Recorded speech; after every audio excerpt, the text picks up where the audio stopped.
Good afternoon everyone. Welcome to the EduSat network. Today's topic of discussion is nutrient management. Yesterday we had one lecture and today is the second in this series, which will also constitute as the concluding lecture. For this we have with us in the studio Dr. N. Raghuram. He is an assistant professor, Guru Gobind Singh in the Prastha University. His interests include health education, science dissemination and policy. He is the editor of the Springer Journal, Physiology and Molecular Biology of Plants. Additionally, he is a steering committee member of Global Partnership of Nutrient Management under the UN Environmental Program. It's a pleasure to have you here, sir, and we would request you to start the lecture. Yeah. Thank you very much. So, for those of you who watched the yesterday's program on nutrient management, we gave an overview of what is the problem of nutrient management in agriculture, industry, animal husbandry, fisheries, poultry, etc. How nutrients, basic nutrients like nitrogen, phosphorus, sulfur, various other potassium, zinc, etc. Which have to be constantly replenished in agriculture are being lost from the agricultural fields, either because they are used in excess of the required amounts or because of flood or various other reasons, and then they accumulate in the environment, in groundwater bodies, in rivers, ponds. Eventually many of them reach the sea from the surface water runoff. These nutrients in the long run, when they either accumulate in the sea or when some of these nutrients become gaseous forms, like especially the nitrogenous compound gases like NOx, nitrogen dioxide, nitrous oxide, or nitric oxide, these gases can cause global warming and climate change. So, loss of nutrients from the food production system is a major environmental challenge. So, we are going to look at the, some of the additional aspects of that today. So, if we can go back to the screen with the slides, we have the nutrient management effectively comes down to identifying the various nutrients lost from the main sources. They could be agriculture, as in crop production. In much of India, that's the main source of nutrients used as fertilizers. When they are lost, it's a problem. But in the case of other areas like aquaculture, even sewage, or wastage from animal husbandry, industries like tannery, textile, paper, etc., or even ports and ship activities, a variety of agricultural and industrial or even domestic activities like residential areas, municipal areas, they all lead to various losses of nutrients like nitrogen, phosphorus, sulfur, many other, which should have been ideally in the food production system. And in the long run, when they accumulate in the groundwater or river water or sea bodies, they create an environmental problem. So, this is the background with which we proceed to the next point, that is, this leads to unintended consequences of eutrophication. What is eutrophication? It is excessive accumulation of nutrients leading to growth of organisms, whether microorganisms, algae, various certain kinds of plankton in the water bodies, whether freshwater, marine water, whichever body it is accumulating, leading to change in the biodiversity, change in the composition of the living organisms. As you can see in the slide, as the initial increase in the nutrient loading happens, different types of organisms like the benthic organisms at the bottom of the water body, the demersal organisms in the middle, the zooplanktivorous organisms in the upper layers, eventually the zooplankton at the top, or even phytoplankton at the top. They are the various kinds of organisms in the various depths of the water body that are used as food by fish. When their growth declines due to decreasing oxygen availability, or when certain other organisms which cannot be used as food increase and dominate the ecosystem, it lead to death of the fish due to reduced oxygen supply or reduced food supply or both. So at one level we are talking about increase in nutrient supply, but that is for in many water bodies that could lead to growth of undesirable organisms. The water ecosystems, whether freshwater or marine water ecosystems, have developed in order to maintain a certain delicate balance of the organisms based on the normal composition of the marine water or freshwater, which keeps certain control on which organisms grow and which don't. But when that is disturbed by anthropogenic activities, eutrophication happens.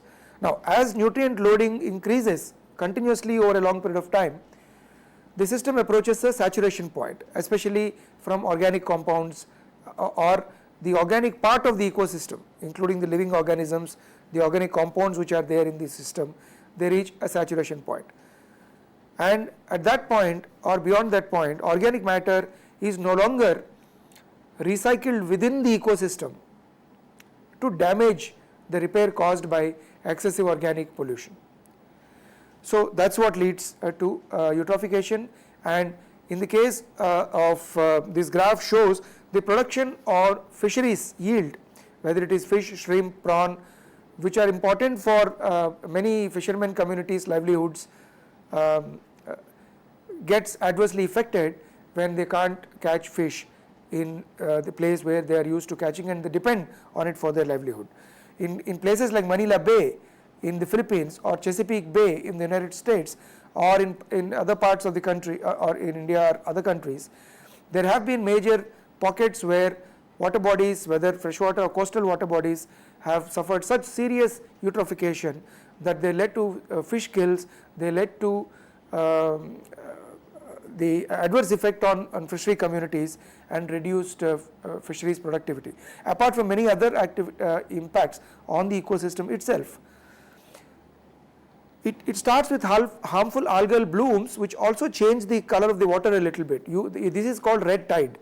When red algae start growing in places where normally blue-green algae should grow, which is why you find the water in a bluish green color in normal water, whether fresh or marine water.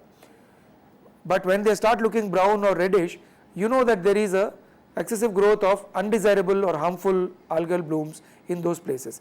This is a global map of the algal bloom, and the amount of increase, the various red spots you find on this map show the increase in hotspots of eutrophication and algal blooms between 1970 and 2006, and between 2006 and now the situation has only worsened. Now this is a slide provided by Bob Diaz and work done at the World Resources Institute, and the data is available on the link that is provided on this slide at the bottom.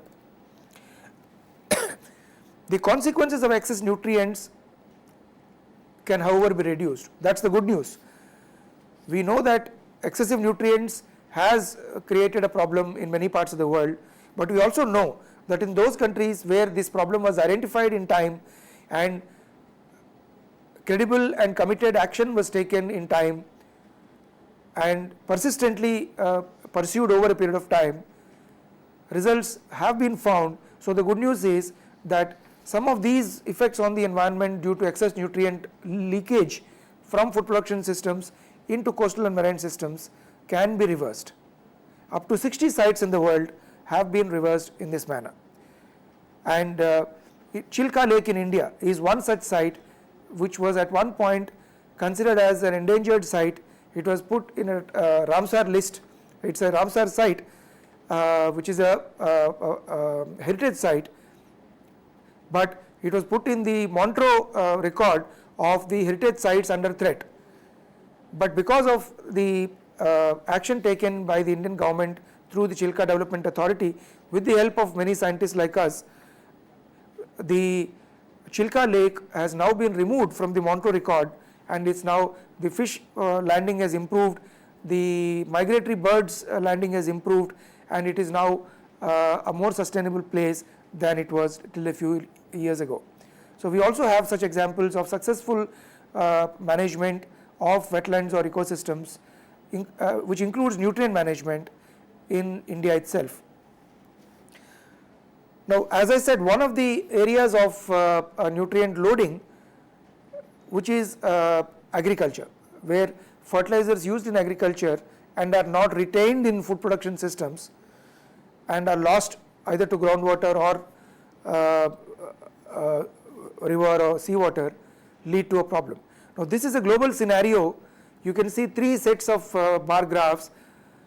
The smallest bar for 1962, when the fertilizer revolution had just about begun in most parts of the world, including green revolution in India, and 2006, the middle graph, and what is projected by 2050, which has been shown in dark green. Much of it is in the black because this has crossed all limits of environmentally sustainable levels of fertilizer usage.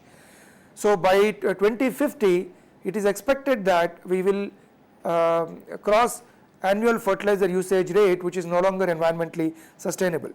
So this is something that needs to be, the world average will reach around 200 kg per hectare, but it may stabilize at that level, but in certain places like Latin America, Northeast or North Africa and South Asia and East Asia, a lot of increase would have happened before that level of saturation might be reached.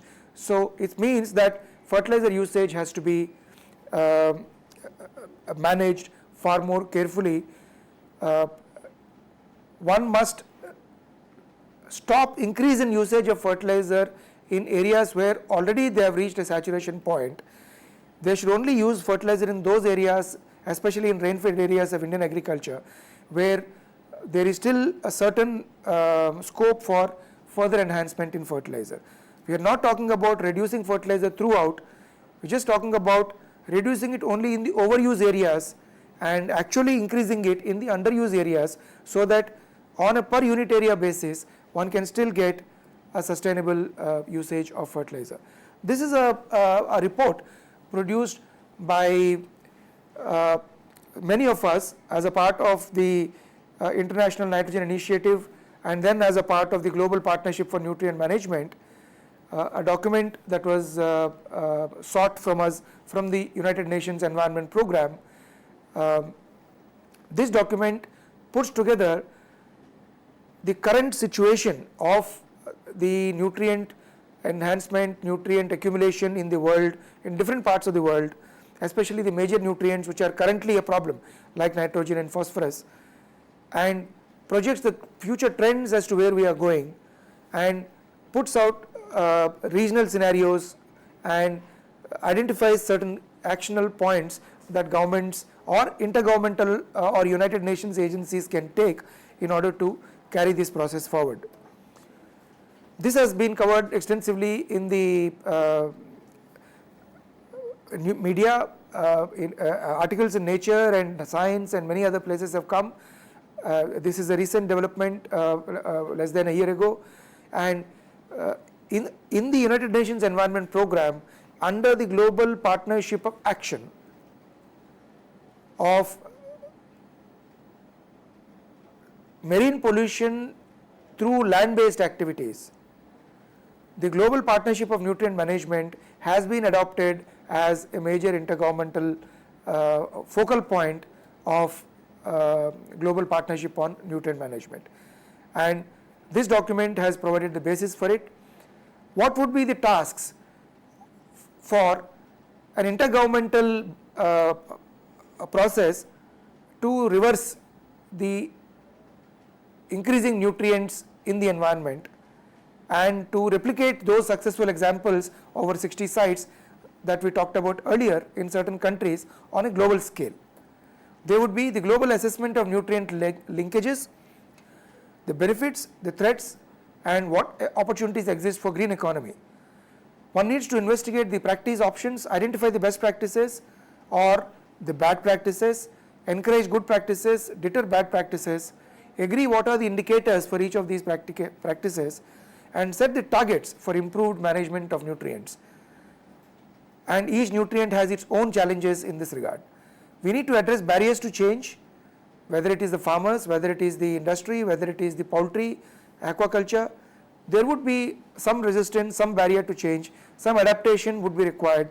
One has to address those barriers, bring awareness, bring education not only of the government but even the stakeholders who actually are responsible for bringing the change on the ground, and public involvement in this becomes very necessary.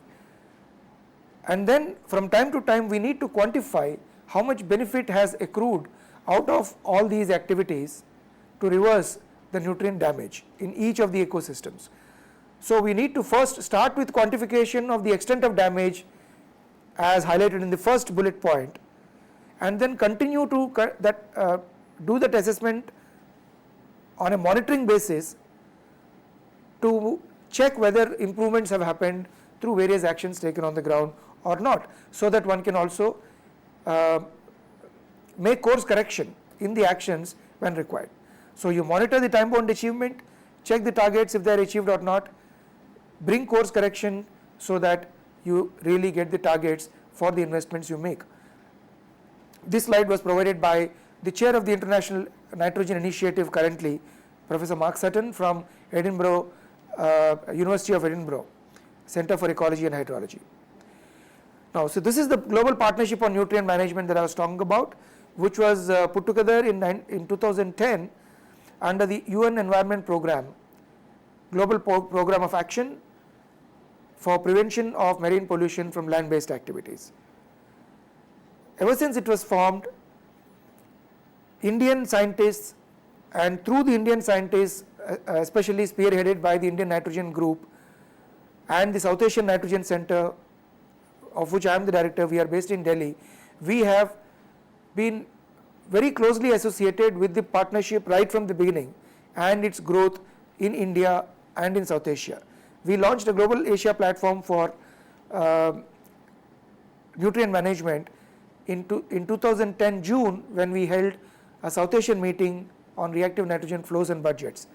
We also held another meeting in December 2010 during the International 5th Nitrogen Conference on sustainable management of reactive nitrogen. So India was at the forefront, shoulder to shoulder with the various developed countries, to be a part of this global nitrogen or global partnership on nutrient management, and we have been participating in a variety of domestic and international programs so as to bring the latest developments across the world to the Indian stakeholders, both the scientists, the government and the various other stakeholders, as well as ensure that the Indian voice is heard on every global platform. We even held an international workshop on measures to reduce global greenhouse gas emissions due to fertilizer in China. There was a joint workshop in which we participated in Beijing in 2011. So we also had the first meeting of the GPNM Asia platform in December 2011. So through this we have been able to constantly bring together a global partnership with strong India participation, Asia participation towards identifying the nutrient challenge for Indian and Asian environment, being a part of the global discussions on this nutrient challenge, and preparing the Indian or the Asian scientific community, interdisciplinary scientific community, to identify the nature of the problem, extent of the problem, what are the solutions, etc. So these are some of the other activities that were held in 2012. They will be provided later online when you get this program on YouTube. I would not like to go one by one, but I can just mention that even during the conference on biological diversity, conference of parties held in Hyderabad in October 2012, we have held a major side event of the global partnership of nutrient management in India for the first time, in collaboration with the International Nitrogen Initiative, UN Environment Program and the Global Environment Facility, which attracted a lot of attention. And several Indian scientists were a part of the study, Our Nutrient World, which has been published last year, including myself, and we have organized workshops on this and enhanced awareness related to these things, and both in the scientific as well as in the media and public space.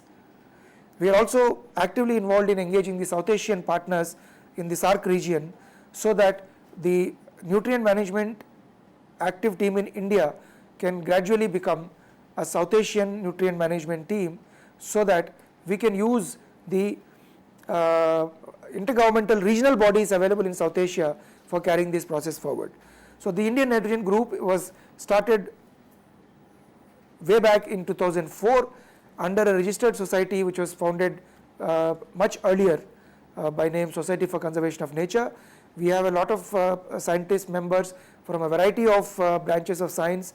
We have a variety of programs starting from interdisciplinary coordination for research and policy, standardization of terms, methods, data formats, consolidation of available knowledge, development of decision support system, agenda setting for government and scientific community, funding agencies, technology identification for efficient use of nutrients, dissemination of best practices, integrate various sectors involved like agriculture, livestock, fisheries, automobiles, industries, whatever sectors.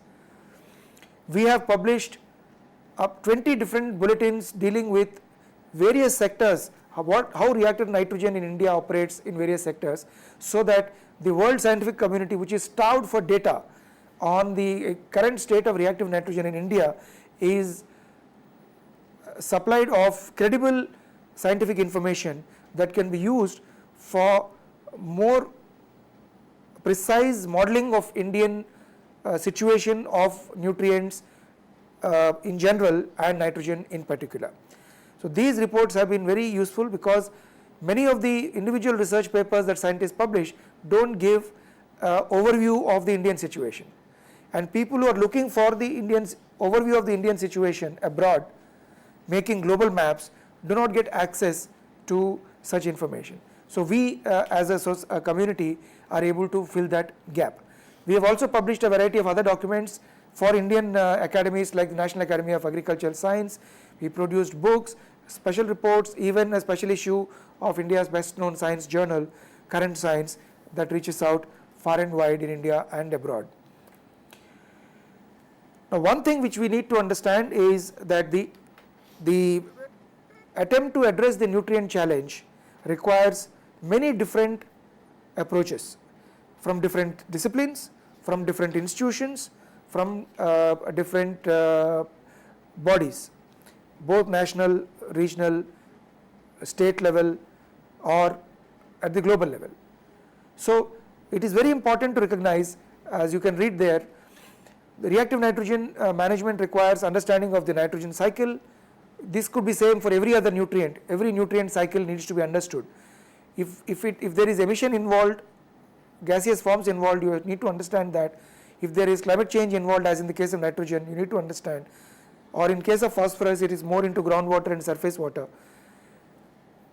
So you need to bring the links between the environmental aspects of nutrients with each of the sectors, whether agriculture or any other sector.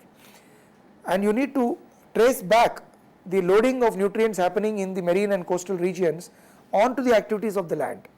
For that you can, for example, the Department of Ocean Development of Indian government, which is now renamed as the Ministry of Earth Sciences, has been monitoring the quality of the Indian Ocean around the peninsula for several decades, for more half a century.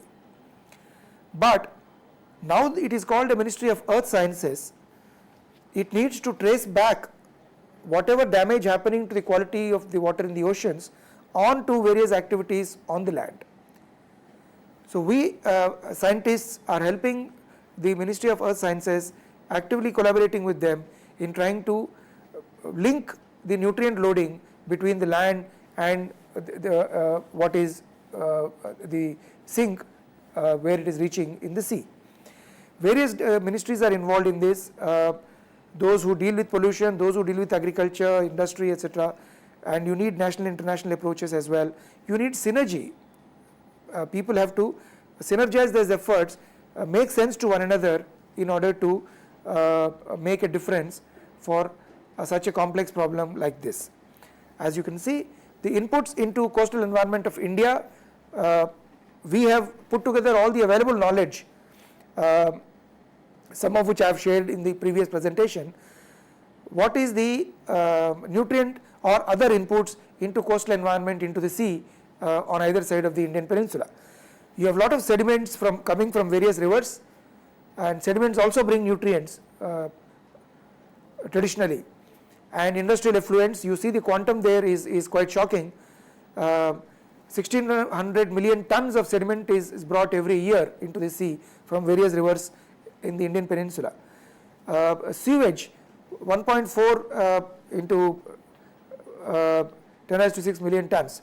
Then you have garbage, plastics, fertilizers, synthetic detergents, pesticides, petroleum hydrocarbons, mining rejects. So variety of things are brought again from the land based activities to the sea, and their levels have become quite a concern in India.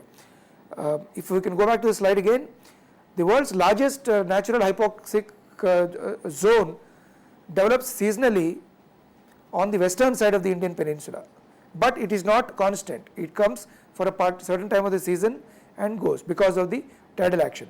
East coast is relatively less prone to hypoxia or eutrophication, which is the data produced by Professor Naqvi, and agricultural nutrient loading to coastal waters is only a problem during the monsoon season, when there is a lot of washing away of nutrients from the fields to rivers and so on, or during floods.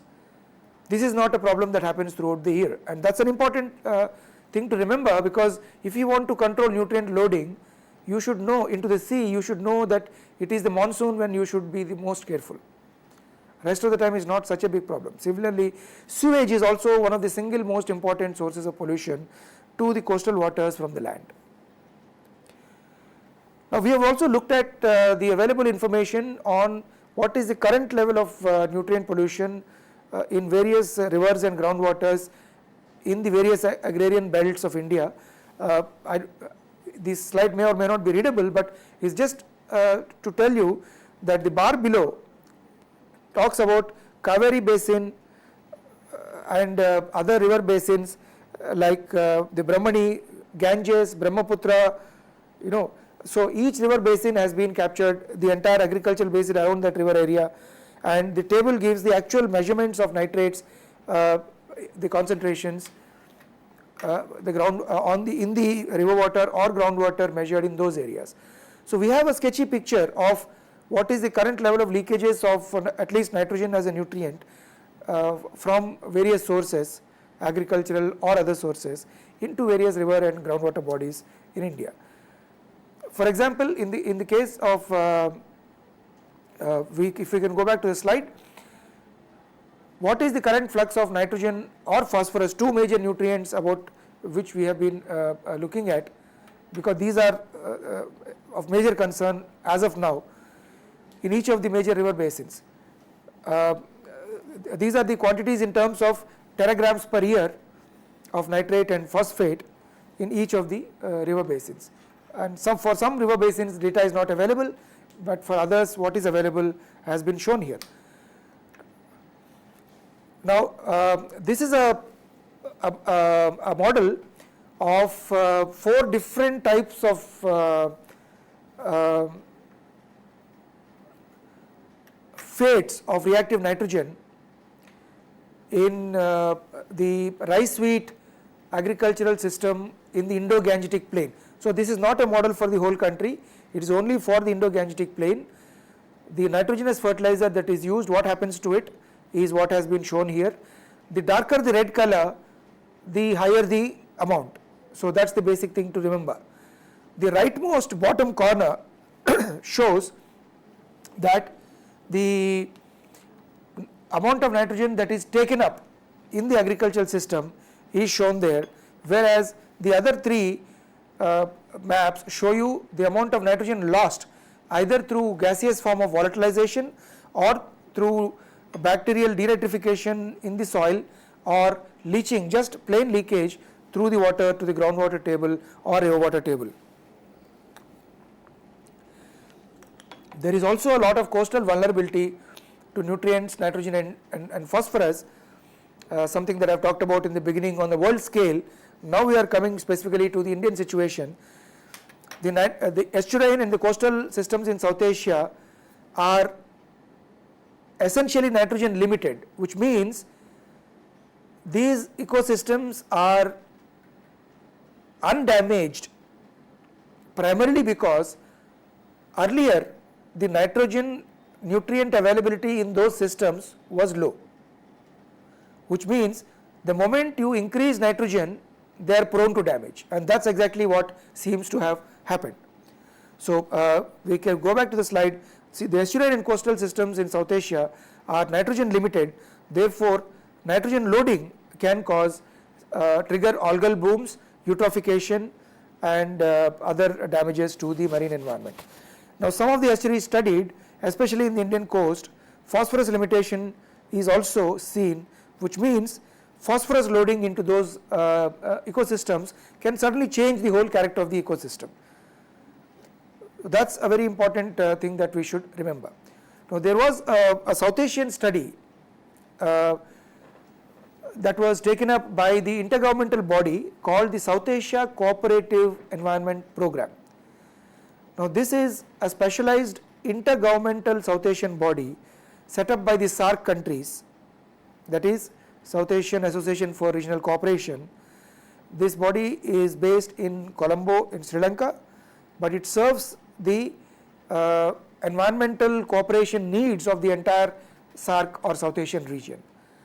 Now this body, SASEP, had commissioned a study from the Indian Nitrogen Group on the nutrient pollution of the coastal and marine ecosystems in South Asia.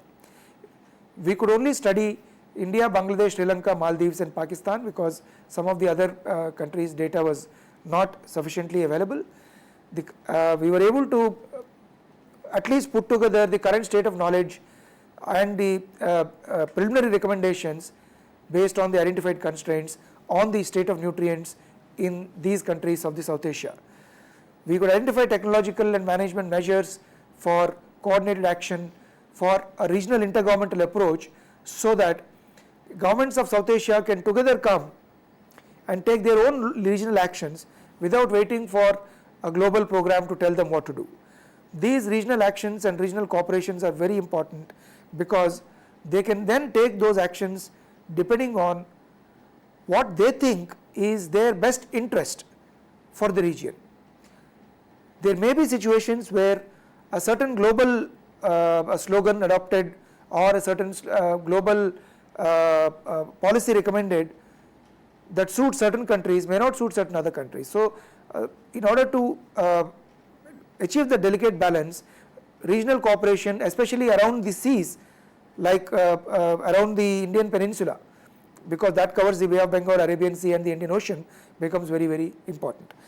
Now we go back to fertilizer usage efficiency in each of these countries, their contribution to the nutrient fluxes, even the contribution of livestock, poultry, animal husbandry. We need to ask a simple question: what is the total intensity of poultry in India or in Sri Lanka or in Bangladesh, or fisheries in each of these countries, or crops in each of these countries, or just cattle, sheep, and then get a certain number on whether these various sectors are increasing over time or they are stable, and what is the nutrient consumption in each of these sectors, how much of it is lost, so that you can get a preliminary idea on which are the main sectors responsible for the problem. Out of various sectors that I have mentioned, the moment you understand which sector contributes most towards nutrient losses, that is where you begin to take action, and that is where you expect that any government action or local action will yield the best results. That's the reason why you need to study all sectors, but act only on those sectors that are either most damaging or are likely to give the best, fastest and the best results, which is why this kind of link between research and policy, research and action on the ground, research and governance, this link becomes extremely important. You also need to look at the nutrient export from various environments, and you need to model the pathways of their export, which are the major hubs where they are accumulating. Maybe you can also stop them in between, and you can have identify some technologies for that, or you can suggest some policies, some laws that can be framed. As I said in the earlier presentation, whether to have phosphate based detergents, to continue to have them in the Asian market or in the Indian market when phosphate free detergents are available, and the technology for phosphate free detergents is available for even the other manufacturers who are currently making phosphate based detergents. Of course, phosphate free detergents are more costly as compared to phosphate containing detergents, but we have to find a way to enhance the adoption of such technologies by the industry, and while ensuring that affordability of those products for the people who can't do without them is maintained. So these are things where government, taxation, various incentives, disincentives play a major role. But these laws, policies, incentives have to be based on data, evidence on the ground. So this is what we call evidence based policy. When science serves as an input to policy, you have more informed policies. When you have more informed policies, public can be told why certain policies are taken, and public finds science based policies more credible, and industry might comply with them more readily than otherwise, and one can create incentives for all this. These have been some of the issues that we have taken up over a period of time, and this study that we did for South Asian program for environment cooperation, what is called as SASEP, has actually been adopted by the South Asian governments in their ministerial meeting a few months ago. This is the latest development in this area, where the South Asian governments have adopted this study and have agreed to take necessary steps through their intergovernmental processes in order to carry forward the action and discussion on nutrient management for various member countries of the South Asian region. So this is an extremely important development for us in India as well as in South Asia, because here is an example where, unlike in the time when we woke up to the whole issue of role of carbon cycle in climate change, many years after we were blamed as a country, as one of the countries responsible for climate change. We had to reverse that blame, and it took many years, but we succeeded it. But if any similar blame comes on the issue of nitrogen or phosphorus or any other nutrient on the global environmental agenda, are we better prepared today than we were when we were dealing with the carbon cycle? I would say yes, we are engaging as a scientific community on a voluntary basis, without waiting for the government to tell us and without waiting for an international community to push us into these things. This bodes well for the Indian scientific community, because they start looking at their role for evidence based policies for the Indian government, evidence based positions that Indian government can take in international negotiation. Please remember, if an Indian minister has to meet other ministers in an international forum, maybe United Nations Environment Program, and has to take a position on what they are doing about nutrient management in India, who does he get all his information from? He has to get it from the scientific community. Are we ready for this? We are increasingly getting ready for this, and this is an important aspect that we must remember.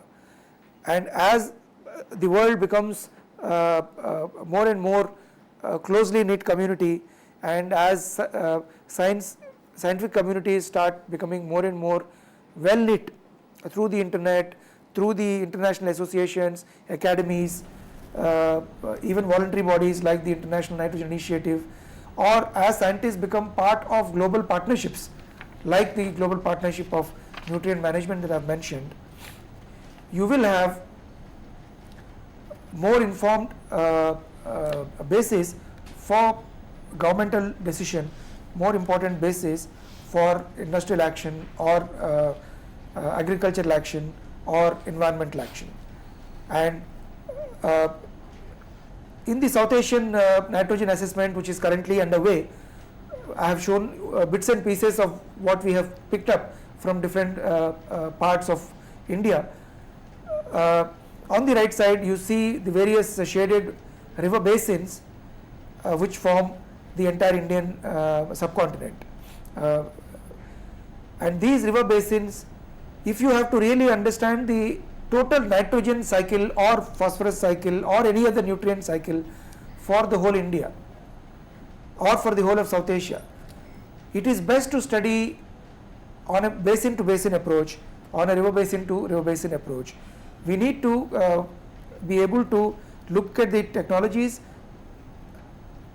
bring about nutrient use efficiency, identify the management options, look at the strategic options, look at the tools and technologies, and suggest the policy options for these things. We need to be able to match the demand of the food production systems with the supply and ensure that there is no excessive supply which leads to loss and leakage in the environment. We have technologies, it's not that technologies are not available, some of them are there, like demand based simple leaf color chart. Depending on the shade of green, you can decide whether the crop needs fertilizer, additional dose of fertilizer or not. You can make big pellets and put them deep into the soil so that you don't have to spray it all over. Or you can use residue mulch. These are variety of technologies available through which you can do this. A range of initiatives are happening now for sustainable agriculture. Organic farming is coming up. Recycling of manure and cow dung and even plant-based residue, all that into fertilizer is becoming popular, and precision farming is growing rapidly, but that requires either rural electricity or solar operated or battery operated pumps, through which limited water and limited nutrients can be given to the crop on a demand need basis rather than wasting them and creating both loss to the farmer, economic loss to the farmer because he has to pay for some of these inputs, and unnecessary avoidable pollution in the environment. So these initiatives, whether by the state governments, whether by NGOs, the technologies being made by the technologists or scientists who are doing extension services, they all need to bring together. Even in the International Institute of Information Technology in Hyderabad, there has been a pioneering effort to provide web-based, internet-based agro advisory services for farmers. And that's not just nutrient management, that's everything. Farmer in any part of this state or country can just take a simple mobile phone photograph of his crop, either with an insect on it or a leaf color for if yellowing or drying is taking place, just SMS or MMS that picture to the center in Hyderabad, and there in the control center there are a lot of scientists, specialists in agronomy, in pest management, in nutrient management, who will then send back the information to the farmer within 24 hours. Farmer implements that in the field and he will get results within a week. Farmers are willing to pay for this service if it is affordable to them, and in spite of paying for this service, it has been shown by this a particular web-based service called eSagu that farmers are still able to make more money by preventing the losses that they used to occur before These kind of web-based agro advisory services were available for them. So what I'm coming to is the fact that technologies are available. It's just time that we look at them, pick them up and use them judiciously, and you can benefit from them if everyone acts together in a targeted manner towards nutrient management. Thank you very much. Sorry to interrupt you, but we have a caller from Uttar Pradesh. So Yes. if we can take the question, please. Yes, ma'am. My question is, how nutrient affect the increase in harmful algal bloom in seawater? Okay. Hello? Yes, we've heard your question. Now please wait for the answer. That's very simple. Algae grow in the water. Algae don't grow in distilled water. They grow in seawater or they grow in fresh water because they have lot of dissolved nutrients there already. But they only grow as much as the existing nutrient concentration in that water can allow. As I said, many of these waters are nutrient limited. That is why limited growth takes place. That is why the water looks fresh and transparent. But when there is more nutrient loading into those water bodies, more growth takes place because nutrients support the growth of these algae, and then the water becomes less transparent and more colored. That's what happens. I hope I've answered your question. I'm sure, sir, that you have answered his question, and I would just like to ask you whether you've taken up all the topics that you wanted to cover in this lecture. Oh yes, I did. Yes. Okay, so then I do have a few questions that I would like to ask you. And since we've talked about nutrient management, I wanted to ask you, is there any specialized course that is run that one can do to really understand nutrient management in its true sense and in depth as well? Any vocational course on it or any education within the curriculum? Yes, actually in agriculture it's very common to have a course called Integrated Nutrient Management, INM. It's a standard part of agricultural education programs at the bachelor's or master's level almost all over India. Of course, they are mostly centered on crop-based agriculture. I wonder how much of nutrient management is incorporated into non-crop agriculture like fishery, poultry and those kinds of areas. There is a requirement to enhance the content of nutrient-based management in animal husbandry, fisheries, poultry, etc., so that they also realize that the nutrients that are going into making the fish or the chicken or the cattle are all nutrients from the crop. Most of the animal husbandry is done with herbivorous animals, whether it is chicken or sheep or cattle or whatever, which means it is through plants that you get animals. Nutrients that go into plants eventually make animals, and there are some losses along the way. So, and how to prevent these losses during animal farming, during poultry management. For example, bird dropping, the chicken dropping in poultry is a very rich source of urea. Instead of throwing it, now some bigger fish poultry farms have started using the bird dropping as fertilizer. They are actually able to sell what they otherwise find as a wastage in a poultry farm back to farmers who grow crops. Similarly, people who grow cattle but don't otherwise have agricultural field could find a way to recycle the manure and the cow dung and urine and all that into agriculture. There are some countries like Netherlands or other Scandinavian countries which have completely switched to manure based fertilization because their cattle population is much larger than their crop fertilizer requirements are. In fact, they even export animal dung and urine. It might sound comical, but that's actually the case. Thank you so much, sir. And as you just talked about manure based fertilization, which is completely organic in that sense. Yes. So can it be possible in India as well? Can we completely adopt this and remove all the It is. pesticides? Nutrient leakage can happen from anywhere. It can happen from manure as much as they can happen from fertilizer. So there is there is a debate of organic fertilizer versus chemical fertilizer, which tends to overemphasize the benefits of organic fertilizer or manure, etc.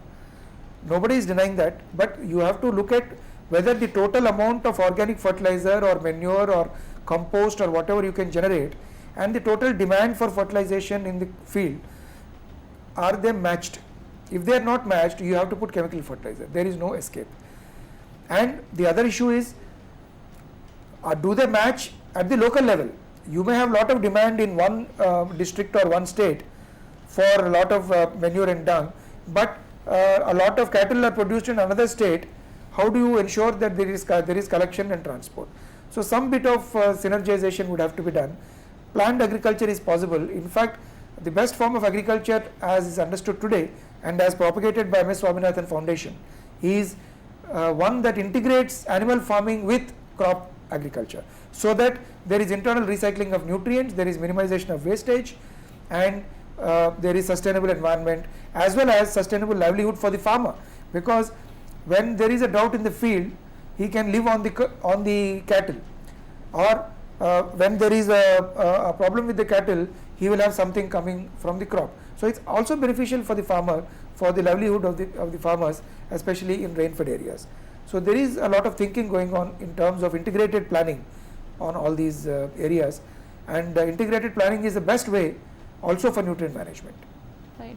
Sir, you just said you compared organic fertilizer with the chemical fertilizer, and you said that organic fertilizer may not be all that good as much as it is boosted or talked about.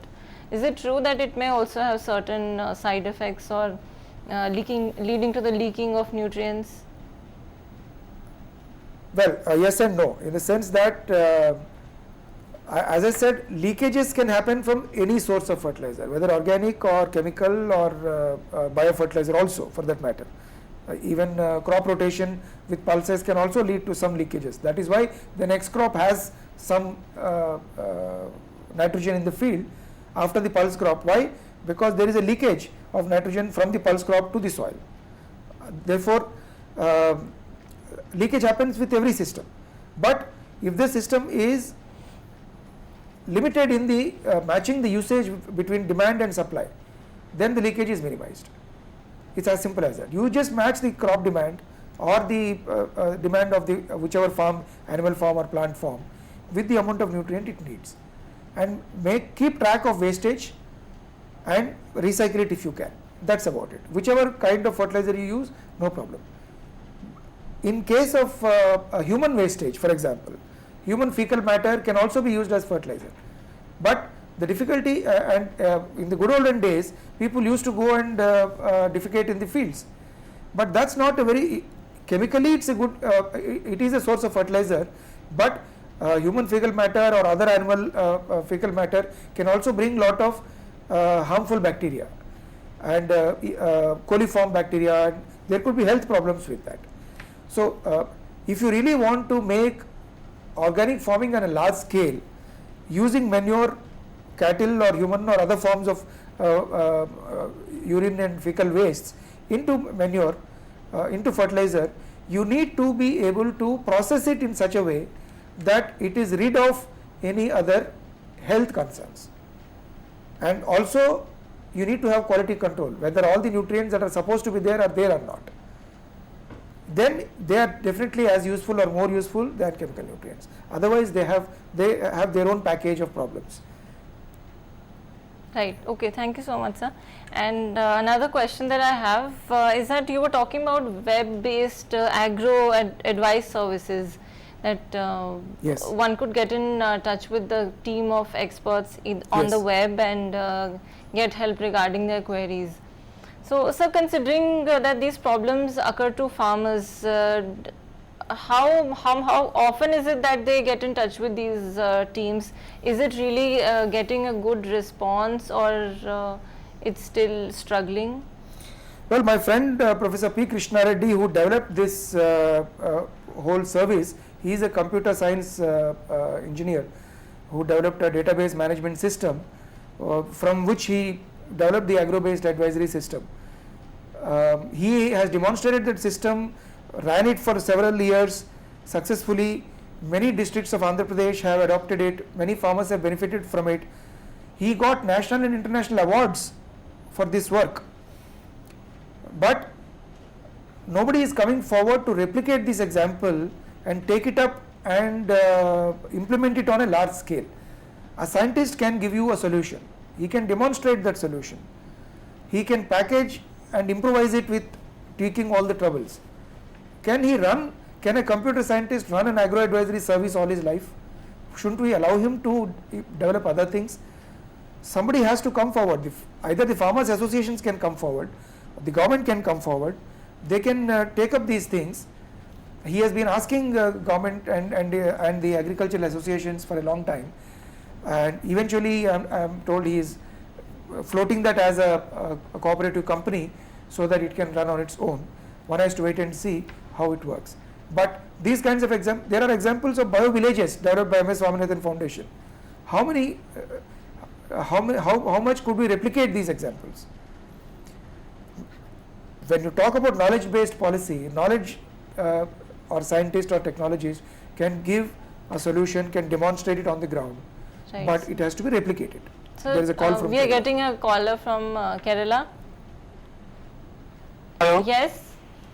Yes, my name is G.P. Thomas from Kottayam in Kerala. Okay. Hello. Please So share I your just question. saw your program just now.